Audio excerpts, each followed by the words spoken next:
Assalamualaikum warahmatullahi wabarakatuh. Hello everyone, my name is Dinda Juwita and I'm from the English Education Department of STKIP Muhammadiyah BOGOR. In this presentation, I will explain about humor and Gricean Maxims.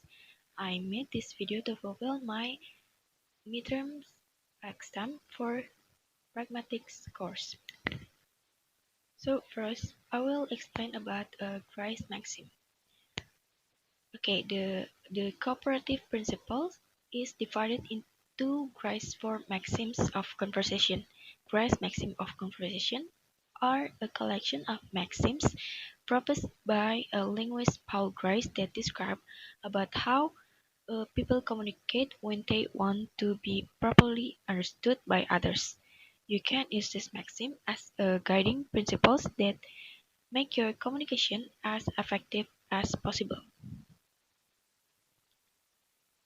The first maxim is maxim of quantity, where one tries to be as informative as one possibly can and give as much information as is needed and no more. For example, when someone asks where is the post office, you should give an answer that is informative and no less or no more.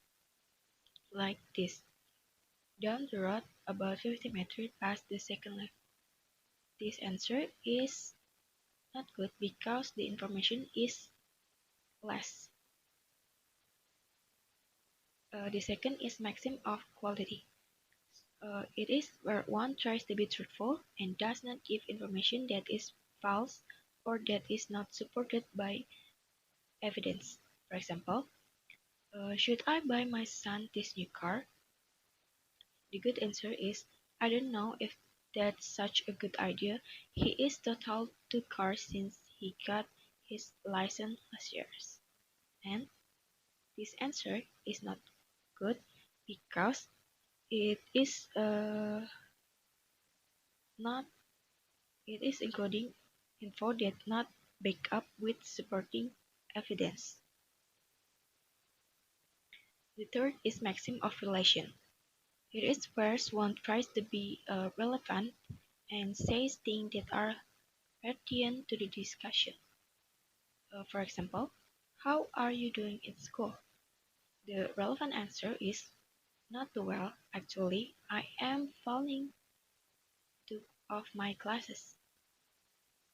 Meanwhile, this answer is irrelevant because uh, the answer is about weather, not about school.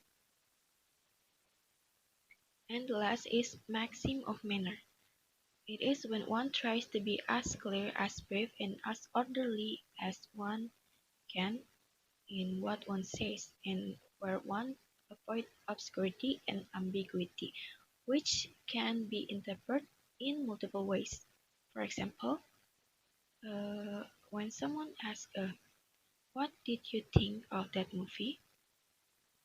The good answer is I like the creative storyline. The ending was a really surprise. This answer is clear, brief, and not ambiguous. But this answer, it is not clear and ambiguous. Okay, next I will explain about what is humor.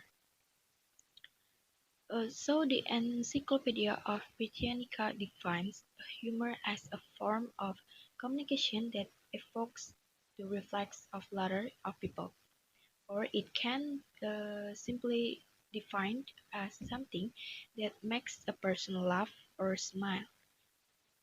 From the perspective of pragmatics, a humor which is posed by someone can have a hidden meaning orientation which is interesting to be analyzed. So there are three types of humor. The first is superiority humor. It is where a person or an entity is depreciated, making a receiver of the humor feel superior to the person or entity. Next, relief humor is a type of humor that creates attention in the body of the jokes, and the punchline is the relief of this tension. The last is incongruity humor, can also be confessed as a script juxtaposition from a humor.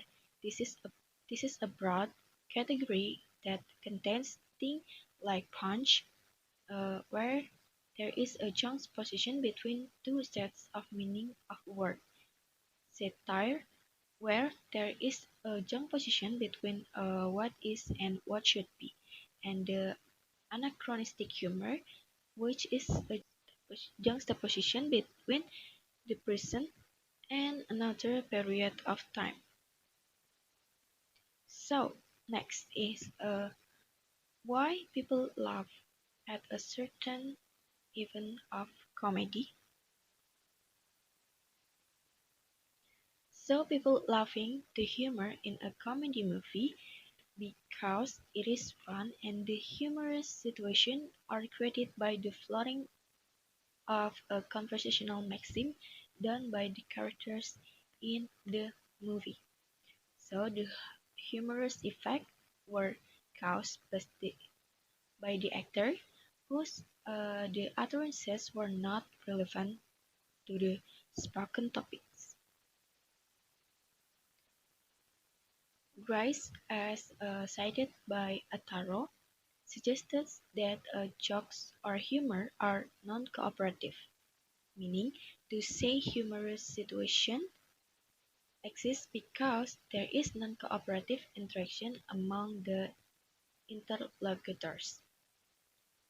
This non-cooperative interaction occurs because the interlocutors do not obey the cooperative principles and its maxim by violating or flouting the rules. By doing so, the humorous situation is created between the speakers and the hearers as the product of violating or flouting the maxim. This is also happen in stand-up comedy jokes. Now, I will give an example, one of the floating maxim situations. So, it is a floating maxim of relation. Here is the video. Squishy. Squishy. We're not going to lose because we have everything we need to win right here. Hard. Okay, so this is a floating maxim of relation. This happens when someone tries to respond that is irrelevant toward the prior utterance. Just like the previous video, when Mike says right here, he means that he is the one that they need to win. But his friends, his friend's response was irrelevant because he thought that Mike meant for them to win was a heart. So this is the end of my presentation. I am sorry if there's any mistakes of my explanation. Thank you so much for attention. Assalamualaikum warahmatullahi wabarakatuh.